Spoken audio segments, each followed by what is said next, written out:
Agents and Editors. I'm Brooke Warner, and I'm here with Linda Joy Myers. Hi, Linda Joy. Hi, Brooke. Hi, everybody. Welcome to the webinar.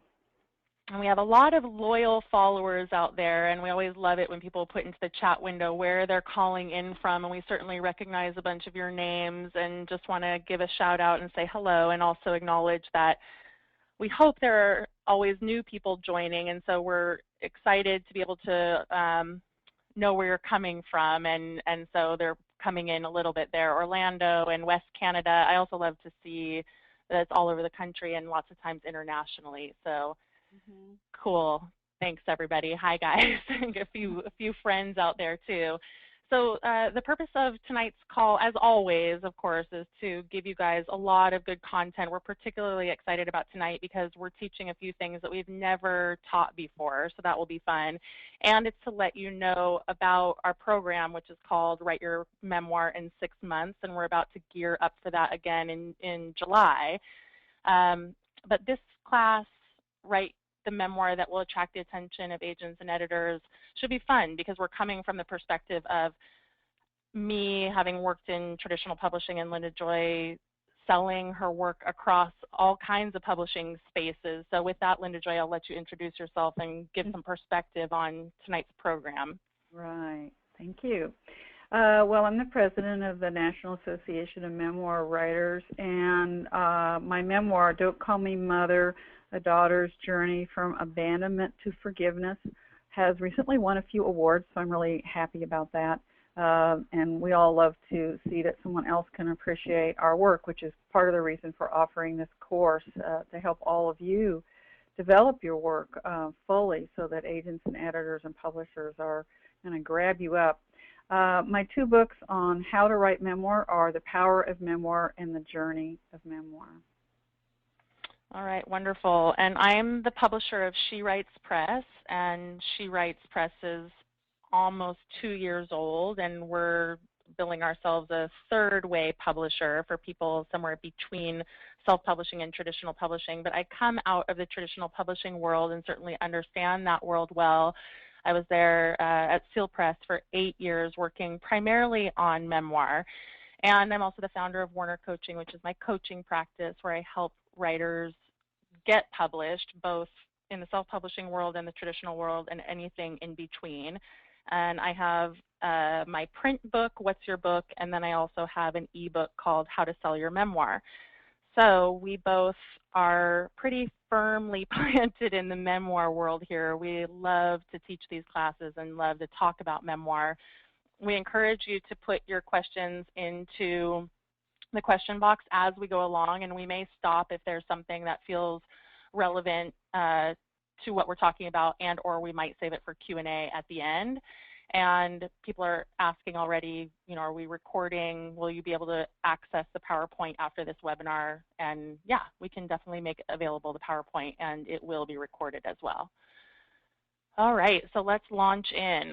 The first question here, I mean, in terms of tonight's frame, we're talking about how to write a memoir that will attract the attention of agents and editors. And I like to talk about this, I have to say, this question of writing for yourself versus writing for others, because coming out of the space that I grew up in, which was the traditional publishing world, I had it very firmly implanted in my brain that you pretty much are just writing for others.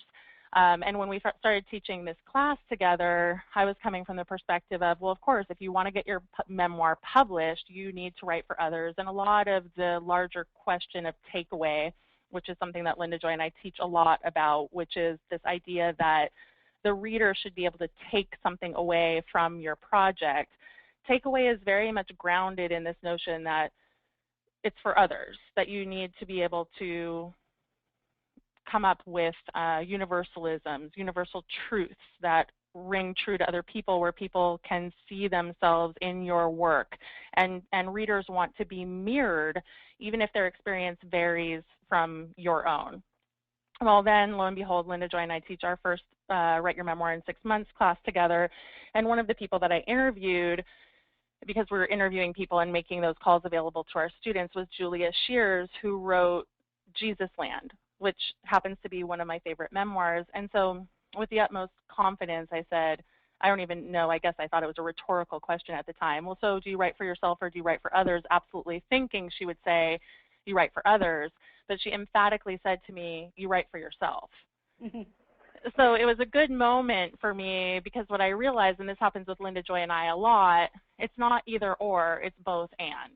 And because Linda Joy and I come from different backgrounds in memoir, but we both are such memoir champions, and we represent together the right and left side of the brain in some ways, and it really makes our teaching much more interesting as a result. I now have absolutely changed my tune on this and believe that it's both and. And I'd like to add that yes, please. where I came from was very different than the publishing. I came from the deep internal spaces of having been a therapist for 35 years, a poet, and then teaching writing is healing for about 12 years before we started doing this. And so we really were zooming in from different atmospheres around others, and I was a little too far on the side of just write for yourself. And years later, you can worry about writing for others, which is a little bit too long of a time frame. And then Brooke was just said where she was coming from, and so now I think we're both in the middle, really. I mean, there are moments when you write for yourself and moments when you're maybe versions of your book or whatever it is, but ultimately you do have to write for others if you want to get published. Absolutely. So with that in mind, it was a good wake-up call for me to realize that the process of writing memoir, if it's not for you, who is it for? That said, it has to be for others as well, because people who are writing in a vacuum or too isolated don't understand some of these primary things that are for other people. And so takeaway is one, and that's certainly what I said. And I'm going to be talking about through threads a little bit more tonight in my second roundup here, but through threads is part of that as well. It's really considering what does the reader need to know, and not only considering, it's also anticipating what does the reader need to know. So one of the things that happens so often with memoirists, I think more so than novelists actually, is that there's a lot of assumption happening because it's your life and you lived it, and you often don't remember or think to consider what questions the reader might need to know.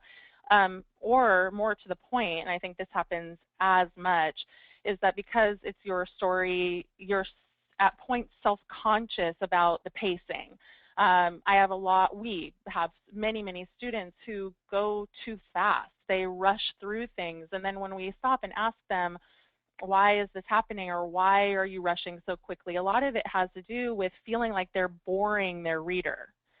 And yet, it's exactly the opposite usually when it comes to painting a scene or character development or employing sensual details, which is using the many senses to really paint a picture in your memoir. That this is all about taking care of the reader, because unlike a movie where you get of course, the benefit of the visual aspects of what's happening and you get completely taken into that world, when it comes to writing memoir, you have to write all of that. And so sensual detail is hugely important. And on that level, of course, you really need to consider that your reader has never been there, or maybe they have, but you have to assume that they don't. You might be writing about a part of the country that no one has ever traveled to. If you're writing a travel memoir, you might be writing about a part of the world that people have never been to. And so it's anticipating what kinds of questions are people going to have and what are they going to need to know. And this is the idea, really, like I said, of taking care of your reader is attending to them like you would, in some ways, you want to consider them like a dear old aunt who's so interested in what you have going on, and you need to slow down for her, right? She's not quite keeping up with you, and you don't want to just breeze along. So that's what I want to encourage all of you to think about in terms of writing for others. And then if you have someone who can give you good feedback, whether that's in the context of a class or a writing coach or a writing partner, hopefully you'll begin to figure out what that balance is, because it's true that sometimes people move too slow. And yet you have to figure that out. You don't want to go too fast and you don't want to go too slow, and sometimes that pendulum is going to swing a bit as you're beginning to figure it all out. Yes. The other thing that I want to mention with regard to writing for yourself versus writing for others is reminding people of who your characters are. Now, Linda Joy and I taught Eat, Pray, Love. We have a best-selling memoir series that we're doing, and we taught Eat, Pray, Love the time before last. The last class we taught was Glass Castle. And in Eat, Pray, Love, Elizabeth Gilbert is constantly reminding you of who her characters are. When she reintroduces them, she labels them as her friend or as the guru. She doesn't assume that you remember who a given character was in chapter 1 if now we're in chapter 20. And authors that we work with, I've had this happen a lot, as I'm editing in particular, authors can somehow get a little bit offended if you don't remember who a character is. I've had people say to me, oh, well, of course, I wrote about him in chapter 2, don't you remember? And I always want to say no, and neither is your reader, because readers oftentimes are putting bookmarks in books. They're coming back to it later. Very few readers are going to be reading your book in one sitting. So you want to err on the side of giving these kinds of gentle reminders to your reader and worrying less about it being repetitive and more about keeping in mind that it's important for people to keep track. And again, in the context of all of this mattering for selling your memoir, agents and editors are looking for these kinds of things too. I think the number one point that I want to put out there on this particular teaching is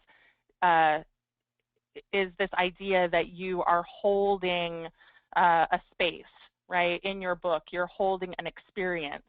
And agents and editors know what that looks like, and they're looking to be held because they want to give that to their, the agent wants to sell that to an editor, the editor wants to have that in a book for their readers. So that's the lens through which agents and editors are looking at this, and something that all of you can hopefully take away from tonight's call. All right. Okay. So, heart. Now that's a really good image, and it's a really good way to think about how you're thinking about your story. And one of the important things that we try to help everybody with as we work with them and talk about creating an ultimately publishable work is you need to be clear on the heart, the meaning, the lesson, the teaching. I mean, memoir does all of these things. What is it that you're offering from your journey in your life to the reader, and how clear are you? And so a lot of times, you go to conferences and stuff, and they say, all right, well, do the elevator. What's the elevator pitch? Elevator pitch for your story, for your memoir. And many people really work on these to come up with a 2 or 3 line pitch. And the reason for that is not to torture you, but to, some people really struggle with this, but to get you to focus. Because a lot of times, and I think it happens with you, Brooke, too, we ask somebody, what's your memoir about? And 5 minutes later, they're still telling us.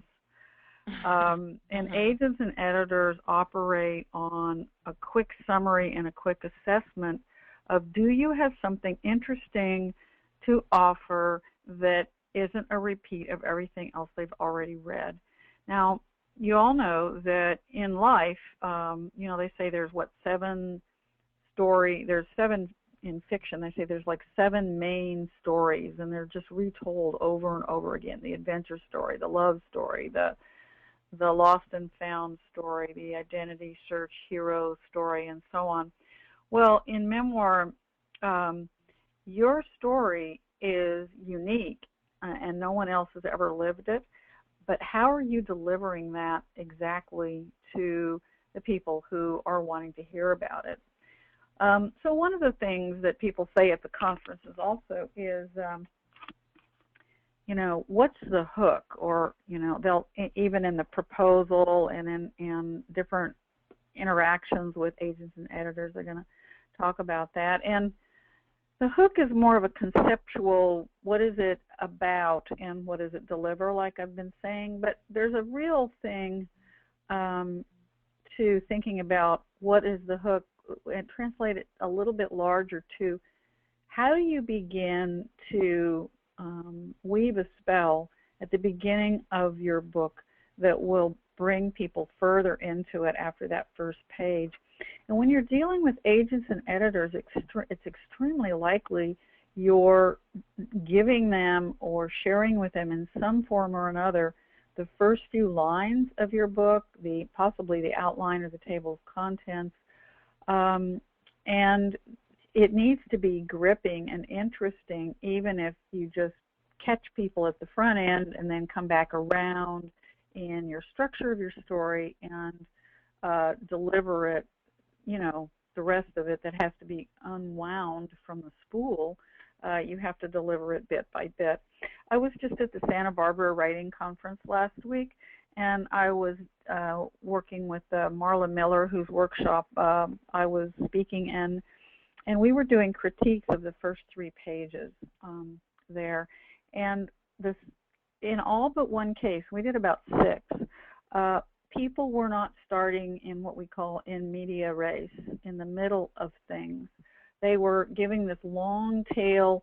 A few years ago, it occurred to me that I began to wonder about such and such, and then the year after that, I la and blah, blah, blah. And in some of the cases, even by the end of the 3rd page, we didn't know what it was about. We didn't know what was involved. We didn't know the stakes in the story, what the writer was trying to get across. Now, these were rough drafts, and that was fine, and it was a great discussion that we had. But people saw it.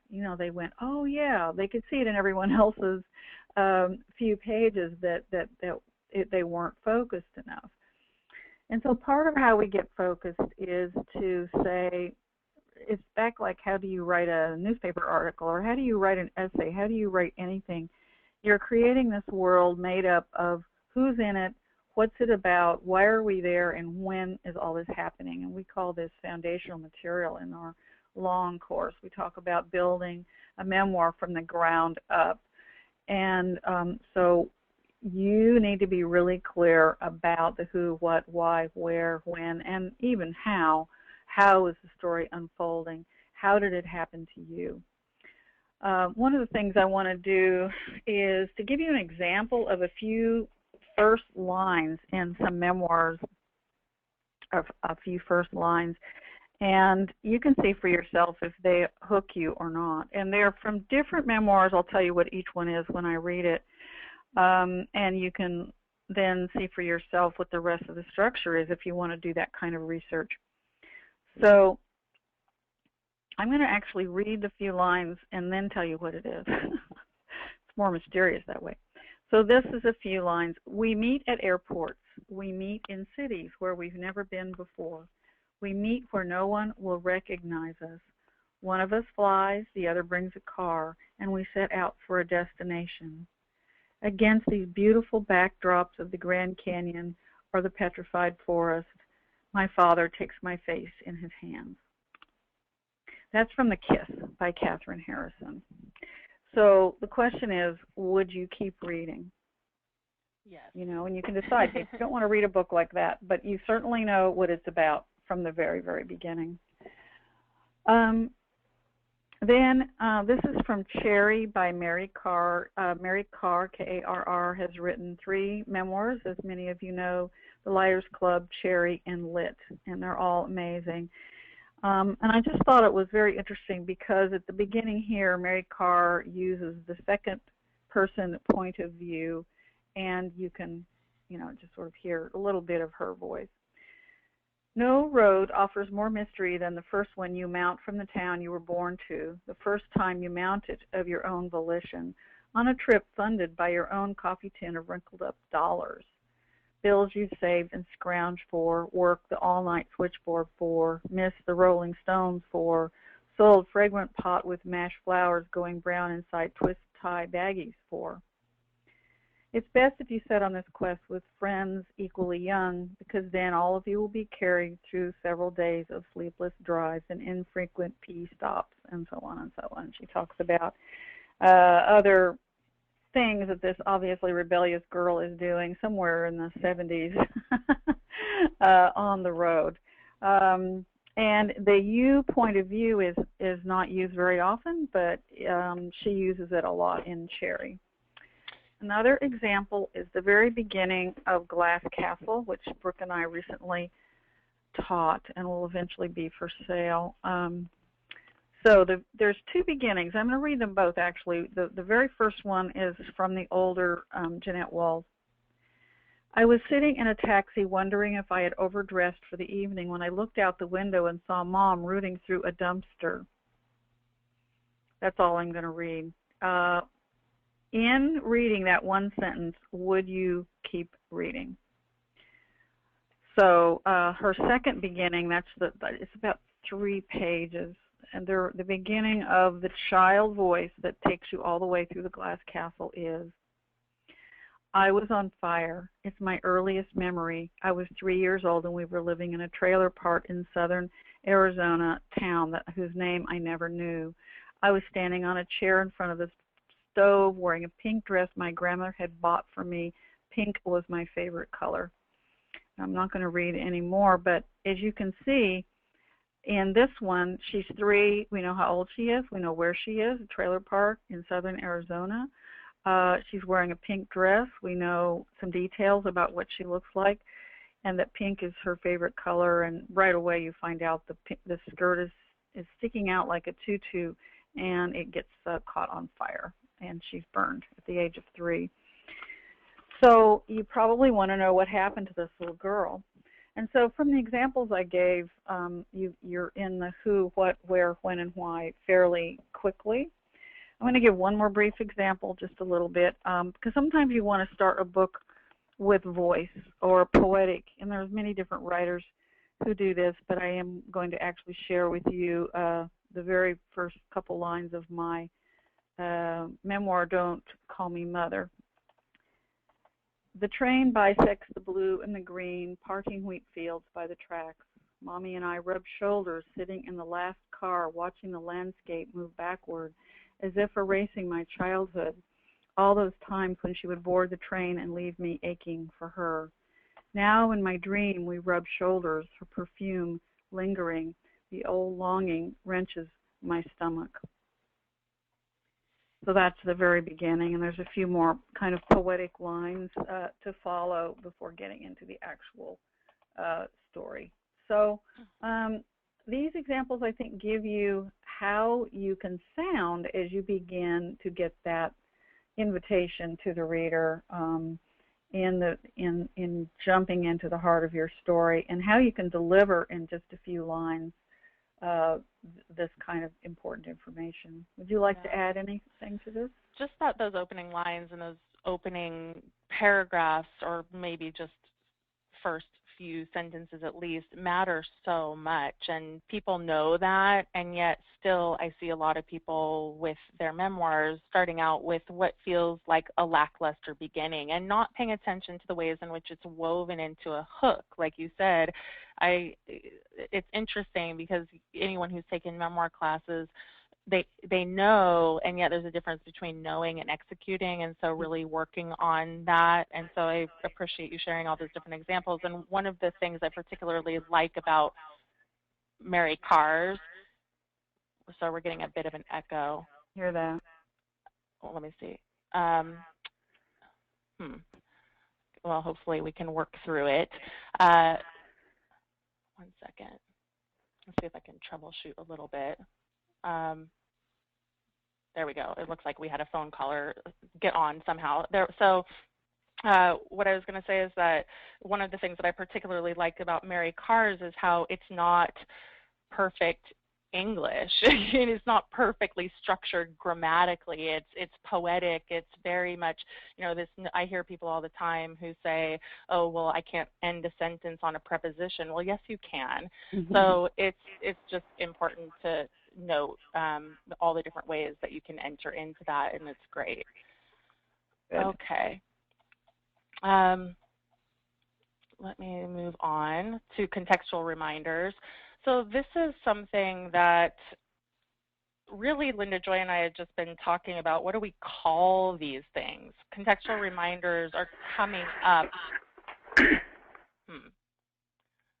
Sorry, Sorry, you guys. There we go. Hopefully that will help. It looks like we have a couple little phone glitches. We're working on it. So contextual reminders keep coming up in the larger story because they, I actually brought some examples and I'm going to show them in just a second.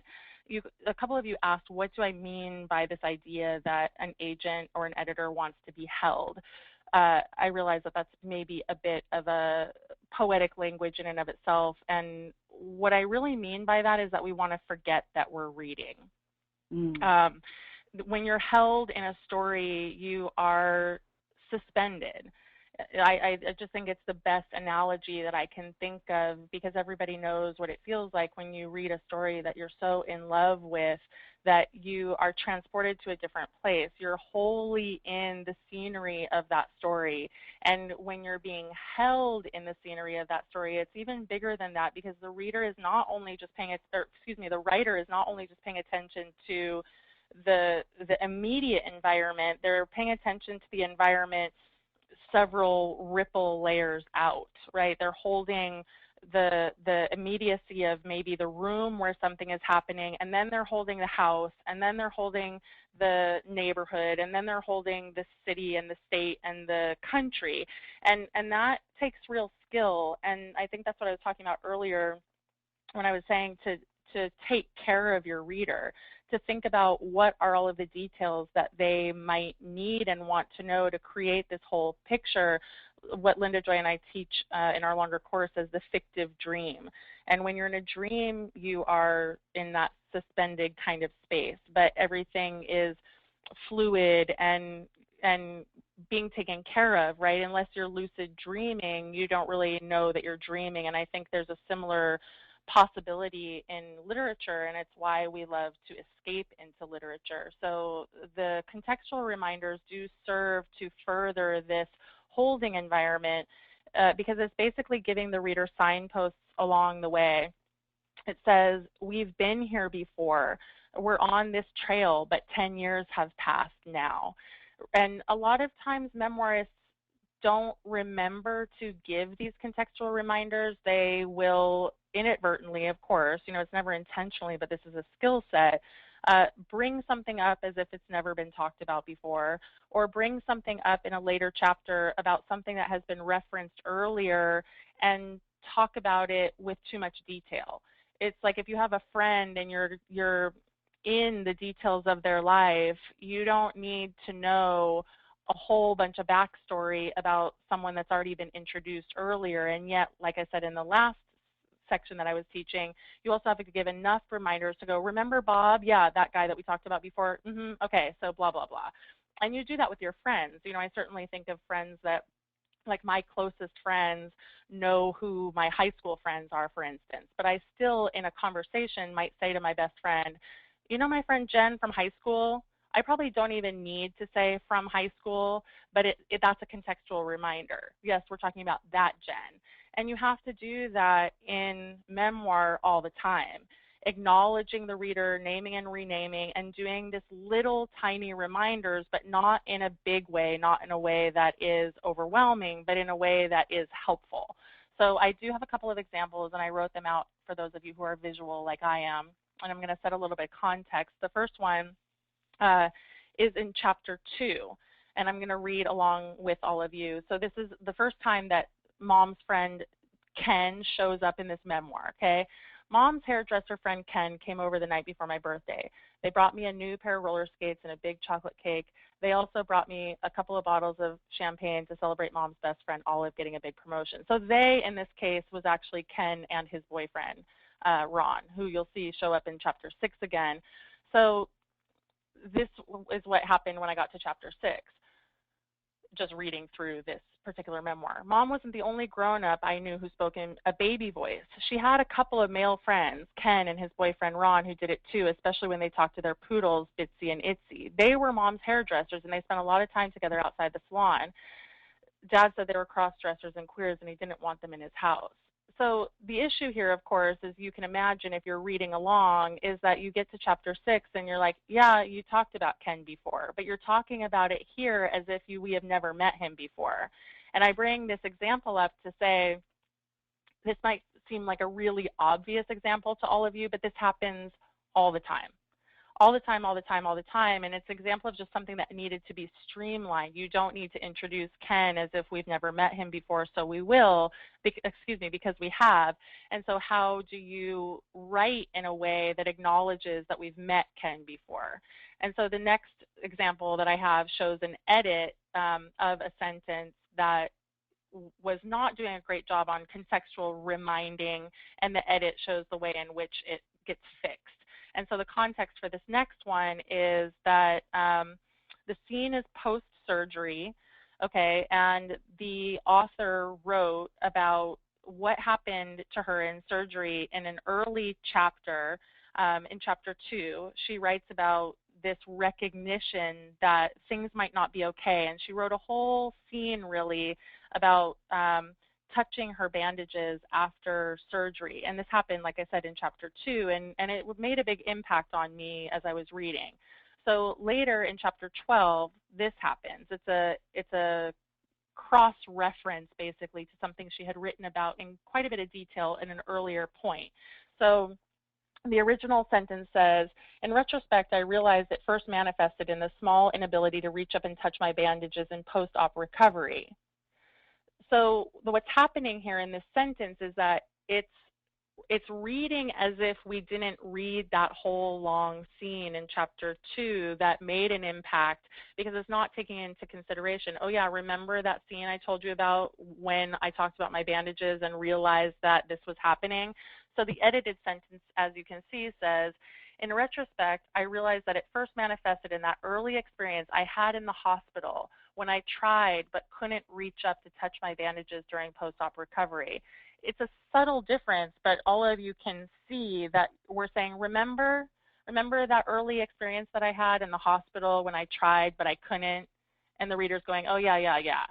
Instead of the first one that is not doing that. The first one is basically saying, I realize this as if we've never talked about this before. So this is a big deal, and these are just a couple of small examples, but these contextual reminders make a huge difference in the reader feeling like you have taken them into your confidence. And I want to emphasize that this whole idea of holding is that too. It's being taken into the confidence of the writer and feeling like you're a friend, you're in the intimate circle. And this leads into what you're going to talk about, Linda Joy, in terms of letting people into that space. So I'll just make a quick segue here. Okay. Oh, that's good. I like that picture. Well, I mean, one of the biggest issues, as you all know, if you're working on memoir, wanting to do it, trying to do it, wherever you are, is writing and sharing with the world all these private details. And most of us, many of us, have grown up with some form of don't air your dirty laundry in the public, in public, from very harsh teachings about that to just, you know, the rules, the subtle rules. We don't even have to say it out loud by family members or people you know. Is you just know that, you know, it's not, we don't, you know, don't do it. Don't say it. Don't share it. So we work with people all the time who are really struggling with that, you know, to say things that are true, that to write their truth, to go ahead and put it down. I mean, not only it may be about certain things that are, you know, like a lot of people write about abuse or write about very personal dynamics in families and friendships and marriages, about their bodies, about sexuality, about their thoughts, about their feelings. I mean, it's really very deeply personal, obviously. And so it's not just about a technique that will magically make this work. It's a very psychological process, as you probably know. One of my chapters in Power of Memoir, well, more than one, but several chapters have to do with this, and one of them is called The Psychology of Memoir Writing, because, I mean, I've been a therapist forever, and as I started teaching memoir, I saw that my therapy background was very helpful in helping give a context for people to open out and say the unsayable and say what they were not supposed to say in a safe environment in the workshops and classes that I teach, that Brooke and I teach, in a confidential setting like that, where you can go ahead and do it and see what it looks like on the page. Most people have never written these stories. Some have. Some wrote them in their journals.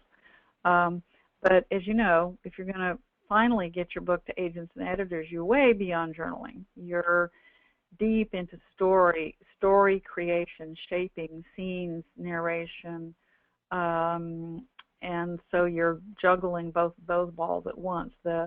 How do I take what's private and bring it out in the public, and then that's one, and then the other is, what is the craft that enables me to do this so people understand what I'm talking about? So you're doing both.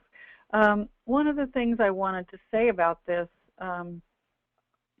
is that you need to have some very good self-care kind of processes that enable you to move forward in writing. I mean, I think the biggest antidote to some resistance that we all run into, and I certainly had plenty of it. I can say a little bit more about that in a minute for my memoir, but is to know where you need to go. What do you need to show the reader from your past, whether it's childhood or when you were 25 or when you were 45 or if it was last week, that is part of the theme of your story. And we do a lot of teaching about theme and how to keep track of all that, the themes and the threads that carry, the threads of your story that carry your theme. So people often need to close their eyes and go into a certain kind of space where they're shuttering out. They're going ahead and closing those blinds right now that the little girl is peeking through there. And close the blinds and be in your space. Be in the space of your story. Be in the space of your truth. And write at least some and begin to write what is that. Shut out the rest of the world. You need to also think about, where do I have a gut reaction, a kick in the gut reaction to certain material that I want to write? What is that about? What is the topic? How old were you? Where were you? What was happening? And also, we do a lot of work with, but I mean, I just want to mention working with your inner critic. And that can mean a bunch of things. It can be just talking to it, or it can be doing a dialogue with your inner critic to see why it needs to torture you that way, or what it is trying to tell you, or is it trying to warn you, or what? What is your inner critic doing?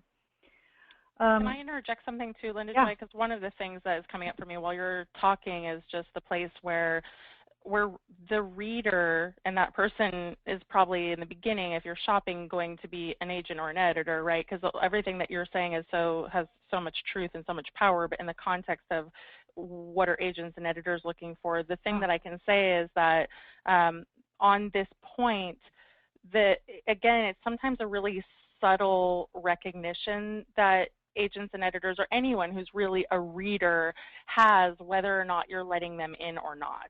Because I oftentimes will read something and feel like something's missing.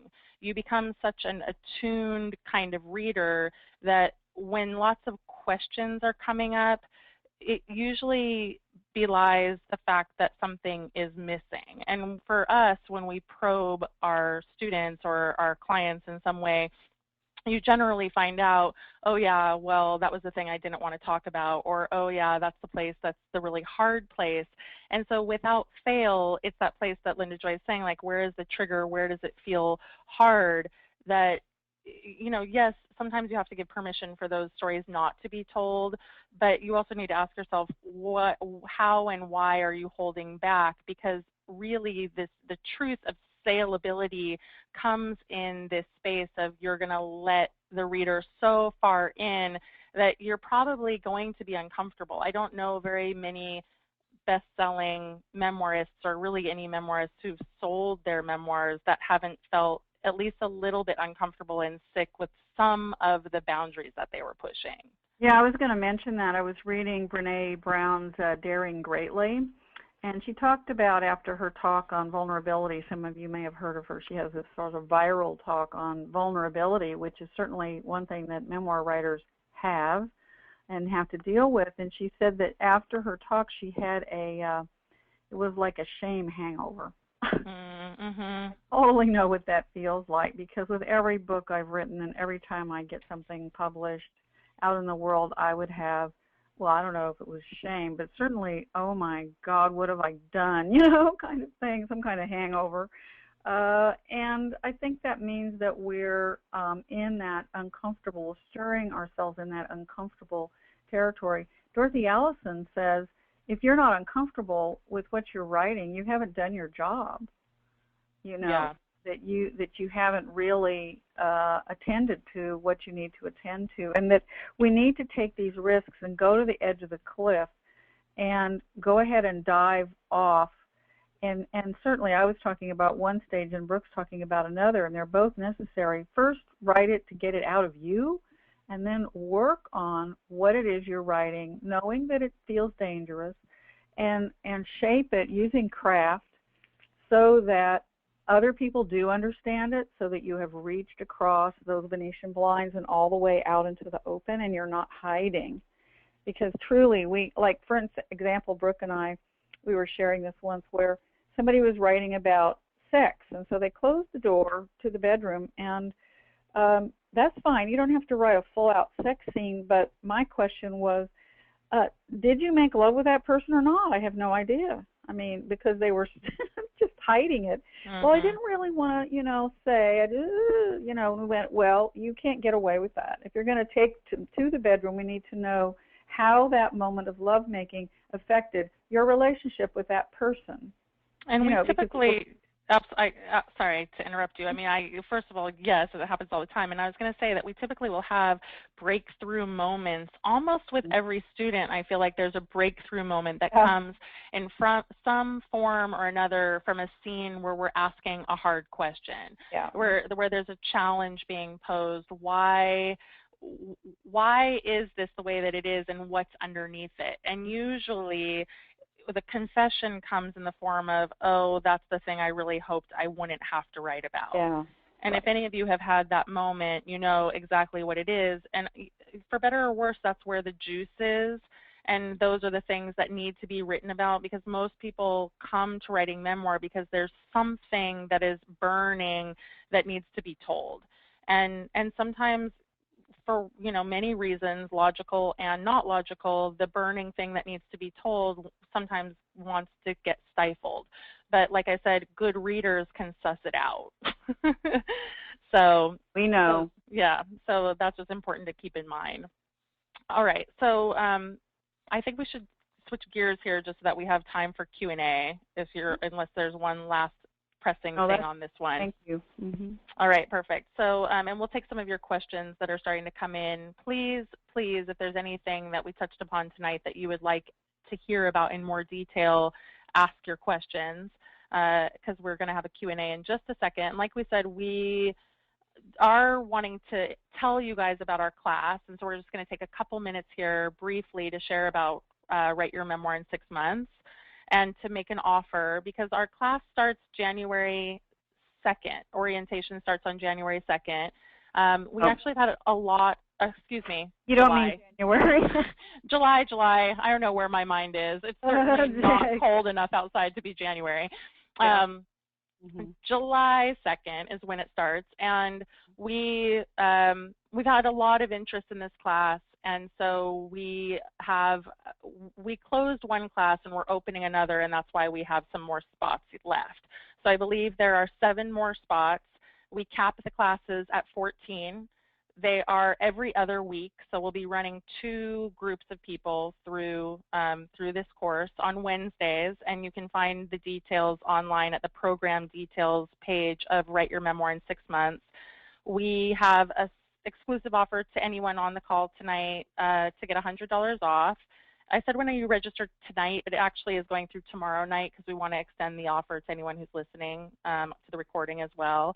There's an opportunity to save another $100. So we just wanted to say that with the payment plan that we offer, you can save another $100. So the class is $14.95 for 6 months, and you can get it for $12.95. So dividing $12.95 by 6 is about $215 a month. And for anyone who is on the call tonight, I'm also giving away How to Sell Your Memoir, and we are giving away a free download of our Eat, Pray, Love class, which we just made available this week on our site. So please take a look at that if you're interested as well, because we are selling our best-selling memoir series. And we're about to get into the Q&A, but we just want to note a couple of things that come with this class. One-on-one mentoring. You get assigned, Linda, Joy, and I, one of us as your mentor. We read your content up to a certain amount per class. We give 2 coaching calls, written feedback, the community of your peers, accountability and support, and ongoing resources and connection with other writers. It's a really, really supportive program, and the people who have taken our classes have been pretty stupendous, I have to say. And it's for beginners or more advanced people. It really doesn't matter where you're at in your memoir journey. We do a lot of people are beginners and a lot of people are further along, and without fail, both the beginners and the more advanced students learn a lot. So with that said, anything to add, Linda Joy, before we move to Q&A? Well, we welcome you wherever you are with your story, and we pick up where you are and help you move forward through that 6-month period in the coaching, the teaching, the materials. It's a good program. Yeah, so if you're ready to truly prioritize your memoir this fall, please consider joining us. We'd love to have you. And yeah, that's that on the 6-month course. So now we're going to move into the Q&A section and address your questions. A couple of different people are asking about liability. Will you, do you want to say what, we talk about this a lot, of course, other family members. So there's a question of liability, and then there's also just a question of you being shunned by your family, both of which are important things to consider and which scare people a fair amount. Mm-hmm. And they're different. They could be related. I mean, if you have a family who wants to sue you and shun you, yeah, you're going to be very unhappy for a while. But, there's a couple things we can say. We're not lawyers. We can't tell you exactly. We can refer you. We do know some, I know, and maybe you do too, Brooke, a couple of legal people that work with authors, and they, we can make that resource available to you. So that is one piece that we encounter it a lot. But there's 2 parts to that question. One is, do you need to write this story for yourself, or, is it going to be valuable to you to write it for yourself?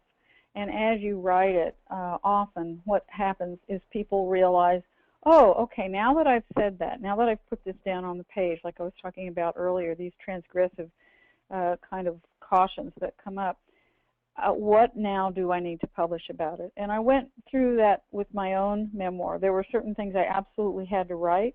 I had to get the story down on the page. And when it came to publishing it, and I went, okay, the whole world is going to read that paragraph about my father. Do I want them to read it that way? I'm not going to take it out, but do I want them to read it exactly raw like that, or am I going to use language and craft to shape it so that they can read it? So there's a lot of different pieces to it. Yeah, absolutely. And there's a question people are asking. I'll just tag on to that to say, because it's about changing people's names. And, and that is definitely one way to handle it. And you usually have to change them to the point that they wouldn't be recognizable. But it gets tricky in memoir because, of course, if it's your ex-husband or your child, they're fairly easily traceable. So I did have an instance at Seal where one of our memoirists wrote something that upset her, a brother, basically, and he was threatening to sue, and there was no changing the fact that this was a relational kind of situation, and it didn't go anywhere. But people are very, very concerned about it. It usually doesn't go anywhere, and it usually doesn't go anywhere unless you have a best-selling memoir like it happened with Augustin Burroughs. And our advice always is to just write it how you want to write it and worry about the liability question once you at least have a full first draft. I wouldn't even change names in a first draft because you're just going to confuse yourself. So let the story come and worry about the fallout later. That's what we want to encourage. Not to say it's not real, it's very important, but it can really, really, really get in the way. I agree. So people are asking about agents and, questions where to start with an agent, what do you do, and will we have a longer course where we talk about agents and stuff? And that's a good idea. We certainly could do that. I definitely want to recommend my own book because I do talk about it a lot in How to Sell Your Memoir, and it's, like I said, it's an ebook online, and you get it for free, of course, if you sign up for the class. But in that, I talk a lot about how exactly to pitch your work to an agent. And as much as you might hear that it's not necessary to have a proposal, it really is. It's important to have a proposal. It's important to write a smashing query letter, and it's important to do research to really figure out who are the agents that are representing memoirists. It's quite easy to find them online, to do research. The best resource is called Publishers Marketplace, and I'll type that into the chat window. Publishersmarketplace.com, where you can sign up for a month and pay $20 and do research on agents and what they're doing. And then the other thing that I would recommend is to, if you're on Twitter, put in hashtag literary agent or hashtag lit agent, and a lot of the literary agents will show up, and start following them and see what they're talking about and see if any of them are talking about memoir, and if you like them. It's a really, really good way, an easy way actually, to connect with agents and see what's going on with them. Here's a question from Lori. How does shorter works of memoir differ in technique and craft from longer works? Well, an example of some shorter works is that they're in vignette form. They're more like really short stories, or they maybe have an alternative experimental feel. They're poetic. They're fragmented. They're, I'd say not always are experimental, right? But, they're presented differently quite often, so more like little snapshots than a long shaped narrative. What would you say, Brooke? Well, I would say that for shorter works, probably the craft is similar, of course, in that you have to write the scenes and you have to bring people into what we call the fictive dream, even though it is memoir. It's this idea that I was talking about earlier. But where shorter pieces are concerned, if there's a sustained narrative, that's one thing, but if there is not a sustained narrative, then you really, really need to be thinking about presenting the work thematically. So it's not going to hold together if it's just a bunch of randomness about lots of different things about your life. It doesn't stick. But it can certainly, if the theme is, for instance, motherhood, or if you think about Nora Ephron, who is famous for books like this, she has self-image or being a woman. That's kind of a loose theme, but you know what I mean. So when you read stories like that, they hold together and they have a certain cohesiveness, so that is important. So you're paying attention to that rather than paying attention specifically to a sustained narrative. So that's the primary difference. Thematic. It's the same as a poetic type fragmented. Each thing is about something specific. Section. Exactly. So can we recommend any successful memoirs that are primarily humorous and lighthearted?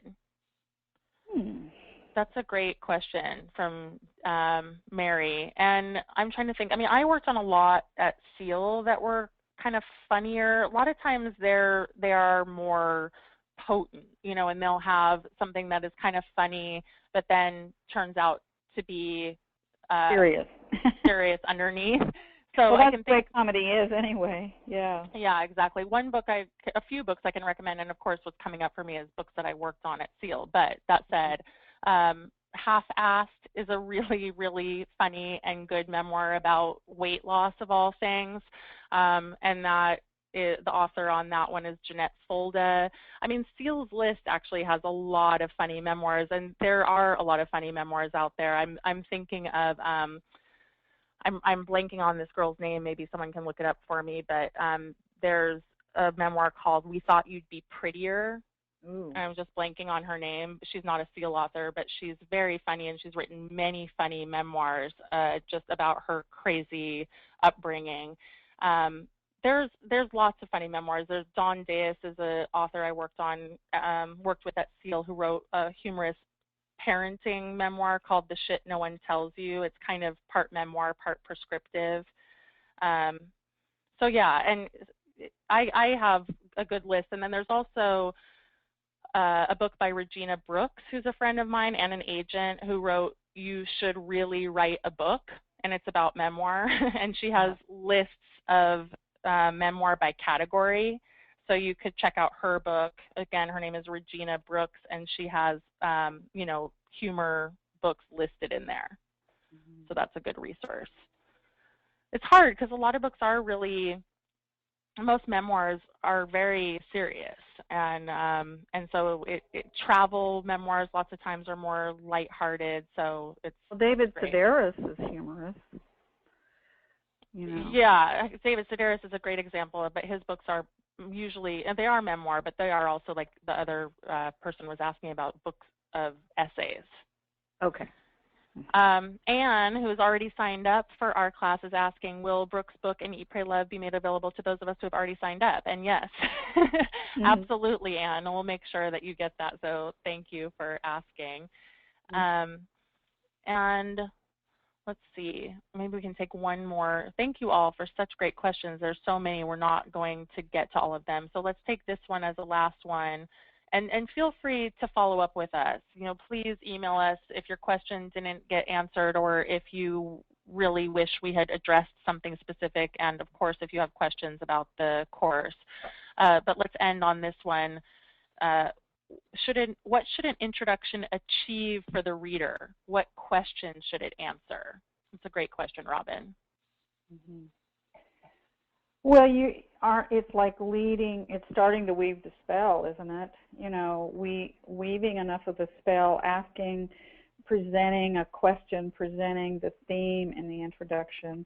I think and lots of people start with a prologue, not so much as an introduction, or a piece of a chapter, like in Wild. It's just a very small, it's not even a chapter exactly, where you find out that this woman lost her boot in the first 2 sentences. I didn't read it today because we'd already read a lot, but she lost her boot over the side of a mountain.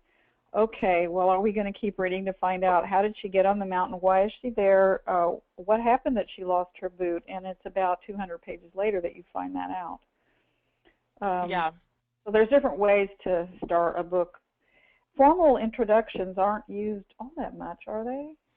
Well, you have little prologues and introductions. I think they are used, and they certainly can be helpful, and I think that they need to set context. Yes, they need to do what Linda Joy was saying in terms of really throwing out that hook, but they're important that they set the stage and that they create an invitation to the reader to keep reading. So it depends on the book, of course, but sometimes it gives people a context for why you wrote the book, and sometimes it gives just a really quick flash of a scene that makes people go, oh my God, this is so fascinating, I can't wait to read more. So it can have different orientations. Again, it very much depends on the type of memoir that you're writing, but I personally do like introductions, and I like them to be short. Just a few pages. I advise people to write it. Some people start with these long introductions, and I say, why don't you finish your book and come back and see what of this you really need to put in there. Because then we really know what's in the book after the first draft. Exactly, exactly. And so a bunch of people weighed in to share their funny memoirs, so I think we should just end on this. Running with Scissors, Tina, which is funny and sad and hard, certainly both. Tina Fey, Bossy Pants, which you're right, made me pee in my pants. It was so funny. I just love that book. Getting Up by Nate Jackson. So I never read that one. That sounds great. It was Lori Notaro who wrote the book that I mentioned, We Thought You'd Be Prettier, and many others. Jody mentions Operating Instructions by Anne Lamott, and that's very true. Annie is quite funny, but that's also serious. Lots of times humor, and even David Sedaris, some of his stuff is equally funny and hard. Tragic. And I think if you can achieve that, awesome. You're pretty amazing. So thank you, everyone, for your good attendance and for following what we're doing and for being on the call tonight. And Linda Joy, as always, it's an honor and always fun to teach with you. Yes, you too. Thank you all for being here, and let us know if we can answer more questions. Yeah. All right. Good night, everybody. Night.